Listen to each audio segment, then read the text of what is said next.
pędzi stanowczo zbyt szybko i znowu lecę, chociaż jutro będzie przykro mi. Zgasło ognisko, chciałbym stąd po prostu prysnąć i nie wmawiać, że trzeba udawać więcej moim zmysłom. A życie pędzi stanowczo zbyt szybko i znowu lecę, chociaż jutro będzie przykro mi. Zgasło ognisko, chciałbym stąd po prostu prysnąć i nie wmawiać, że trzeba udawać więcej moim zmysłom. Szczerze, to nie mogę już tak dłużej i czuję się tak, jakbym nie czuł się we własnej skórze. Znów budzę się i patrzę na puste podwórze, ciągłe rozkminy na chmurze. To chyba życie jest cudze, nie moje, a jednak to ja tu stoję. Choć o jutro się nie boję, to nie cieszę się spokojem. Próbuję siebie zrozumieć, niepotrzebnie się przejmuję. Tak, tylko że chyba zbyt często jestem sam na sam spokojem.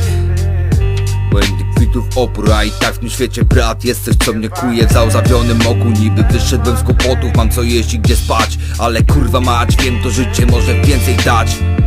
Chciłem miłość życia, zacząłem na jawie spać, przez to chcę być obojętny, ale ile można chlać? Samotność dopada tak, że nawet nie masz pojęcia, choć kiedy tworzę, kocham pozostawać w jej objęciach. Pędzi stanowczo zbyt szybko i znowu lecę, chociaż jutro będzie przykro mi. Zgasło ognisko, chciałbym stąd po prostu prysnąć i nie wmawiać, że trzeba udawać więcej moim zmysłom.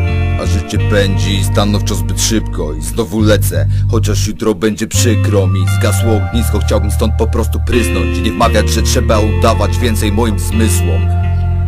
Chcę stworzyć dom, własny dom, prawdziwy dom, w którym ucząc dzieci mówić będę stawiać czoła dniom. Dla moich potomków schron i własne do niego szyfry, dlatego mnożę tu cyfry, mamy marzenia nie znikły. Choć mój cel odległy jednostajnie się zbliża, nie ułatwiam sobie, wolę kopać dupy niż je lizać. Jedyne co chcę robić dzisiaj to siedzieć i to pisać. Myślisz, że tam nie zarobisz, to pojebałeś. Siedzę wpatrzony w pierdolony martwy punkt, próbując sobie przypomnieć, kiedy spod nóg uciekł grunt mi. Mam wielu kumpli, z którymi dzielę to życie, lecz po nocy pełnej wrażeń budzę się tu samo świecie. W klimacie ciągłych rozliczeń zamykam się w zeszycie, żeby nie utonąć znów w czarno-białym kolorycie. Wielu już mnie przekreśliło, zapomnieli co to miłość. Z tego miejsca obiecuję jeszcze, kurwa, zobaczycie.